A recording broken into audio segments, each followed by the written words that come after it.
What's a piece of information you wish you never knew? Not mine, but I'll share it. A man named Hisashi Aoki in 1999 suffered immense radiation poisoning after a nuclear accident. In fact, he is known to have taken more radiation poisoning than anyone else in history. Because of this radiation, it messed up his chromosomes as well as his cells and immune system. He was kept alive for 83 days by scientists and doctors. During that time, by day 20, almost all the skin on his body had fallen off, leaving his entire body in constant pain. Later, the skin around his eyes as well as his eyelids also came off, so his eyes were always open even when asleep. His eyes would also something leak blood, making it look as though he was crying. His intestines were so messed up that he started to have constant diarrhea, which soon started to have large amounts of blood because his intestines were starting to decay from the inside. On day 53 his heart stopped 3 times, but scientists and doctors were able to restart it. He was basically only being kept alive by machines at this point, and the doctors started questioning if it would be more humane to let the man die, as he was in very obvious, unimaginable and indescribable levels of pain and suffering.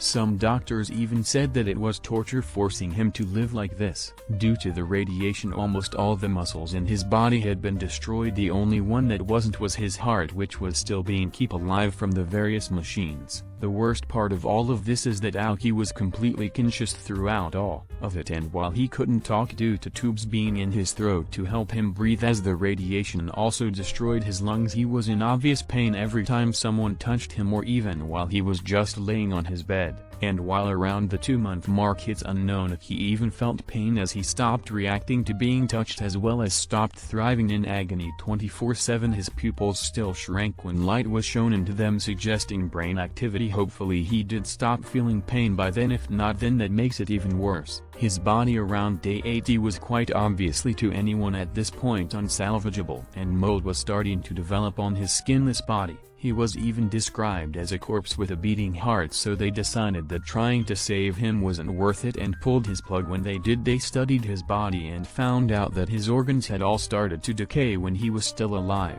All of this and more happened to one man who should have been killed out of mercy for his sake. Hisashi Aoki has probably had the most painful, torturous, slowly, agony death of all time. My father once told me a story about a couple. A friend of his rented his house out to. The father fell asleep in their bed, next to their baby. The next morning the father woke up to see that he had rolled over in his sleep and accidentally suffocated the baby. My father casually told me this when, by coincidence, we passed by his friend's house. Nothing else prompted this. I love my father, and he is a good man, but occasionally he'll just casually tell you a disturbing story without any warning. Soft-shell turtles pee out of their mouth. That pelicans have 3 stomachs, and one of them's just for bones. The crew of the Challenger weren't killed in the explosion. The crew module remained intact until the module crashed into the ocean 3 minutes later. There's evidence they were conscious during this, and attempted to take steps to save themselves, knowing full well the situation they were in wasn't survivable. In the 1920s, women who worked on watches that glow in the dark used paint that contained radium. They were told that the paint is safe, and were instructed to regularly put the paint brushes in their mouth to keep them pointed. They got necrosis of the jaw. One woman went to the dentist to get a tooth pulled and her entire jaw came out. A frog can't throw up. Instead, it everts its own stomach, and then packs the entire thing back into its body. You're welcome. Europeans tend to not like American chocolate because it contains butyric acid. Butyric acid is the substance that gives vomit its signature taste and smell, so if you're not used to it, the chocolate literally tastes like vomit. Somehow, when I was researching something online about turtles, I stumbled across an article about animals that masturbate. I didn't realize what I was looking at initially and didn't click away fast enough. I am now the owner of the dreadful memory of a turtle humping pavement and ejaculating. There, now you can share my mental scarring. Horses are opportunistic carnivores. I learned this when I saw a video of a horse just popping a baby chick in its mouth like popcorn. As a vet tech and shelter worker, there is a euthanasia season just after Christmas Day. Everyone wants one more holiday with their pet. I get that completely. There is also a balcony season which comes during the first nice days of spring when everyone opens up their balcony doors. Huge influx of cats and dogs who go over the side. That weird tasting pistachio that you get every few nuts tastes that way because a tiny worm crawled inside and died. If a cat resides indoors exclusively, the typical lifespan ranges somewhere between 13 and 17 years. However, it isn't uncommon for indoor cats to live to at least 20. Knowing this, I sometimes look at our 14-year-old cat and wonder how much more wonderful time we have together. Things that happen at the top of Mount Everest, stay at the top of Mount Everest. Yup, that's why there's so much garbage crap people have left there. From what I understand, anybody who goes up there now is required to carry a certain amount of trash back down with them because it's gotten that bad. Also a lot of dead people up there.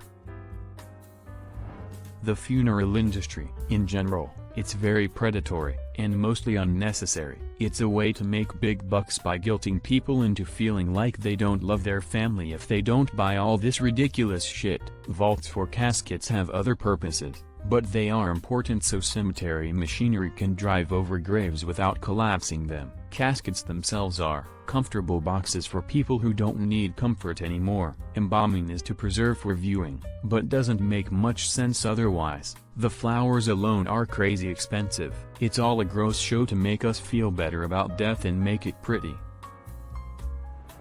3 guys 1 hammer, 2 girls 1 cup, 1 man 1 jar. Mr. Hands, Tub Girl. Anyone else got any other real classics? I watched these when I was 12, so that's about 12 years ago now. Good times. Orcas use seals as if they were balls. They will throw them back and forth even after it dies. They also kill out of boredom. I was caring for a post-stroke patient in the hospital who had expressive aphasia, knows what she's trying to say but it comes out wrong, who yelled out nonsense for hours and hours across the unit. Eventually, I had enough time, and spent about 45 minutes helping her calm down and figure out what she was trying to say. After about 30 minutes I understood that she was saying have pity on me. By 45 I figured out that statement was followed by and kill me. She had spent days screaming across the unit begging for someone to end her life. I've probably thought about that at least once a week since it happened. Before modern medicine, doctors diagnosed diabetes by tasting the urine of the patient. Sweet urine diabetes. I don't really know how this helped anyone because I assume that everyone just died from it afterwards. That my grandpa bought the house next door to prevent a black couple from buying it. My sister told me, after our dad had died, that he had slept with a prostitute on a trip to Paris early in his marriage. My mom knew apparently, and they worked through it and stayed married for 47 years. He was a good dad, and I am not shocked to learn this, but it is damaging information. Still, a Parisian prostitute, kind of classic move, you sneaky bastard. The mental hospitals I went to didn't actually care about me. Their sole job was to make sure I didn't hurt myself. That's it. Nothing to make me happier or to see what was wrong with me. Nada. Told to me by my therapist. Sometimes ignorance is bliss.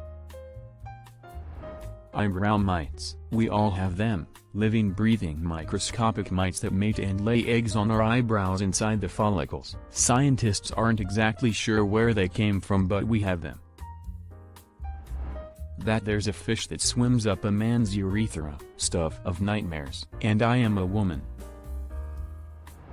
Until 1987 it was thought that babies couldn't feel pain, so doctors would often operate without anesthesia. You could have a brain aneurysm at any time without any prior warning. The light from the sun takes 8 minutes to reach the earth. Therefore the sun could have died 7 minutes 59 seconds ago and you wouldn't know until you started reading this comment. This will likely be buried, but it's too much a story not to share. I found out a few years ago that my biological father was a man I'd never heard of. He didn't respond to my messages, so I started digging. My father lives in Mexico. I am the second of 2 sons he said that he didn't raise. His father was a conman and a murderer. His half-sister died of a meth overdose. His half-brother was committed to a mental institution for life. His mother watched her father die in a racing accident, then watched her mother murdered. My cousins from his side of the family are all serving time in Florida for rape charges. His great-grandfather was killed in a mining strike by the National Guard. Every child from my grandfather down was raised by the foster care system. I've looked everywhere, 4 generations back, for some normalcy, and I've only found raving maniacs. We all look like each other too. On one hand, I am glad to know it explains some pretty heritable mental illness I am carrying. On the other hand, it makes me feel like I am destined for a nightmarish, short, violent life. Consider subscribing if you enjoyed this video and if you want to see more of Reddit Universe.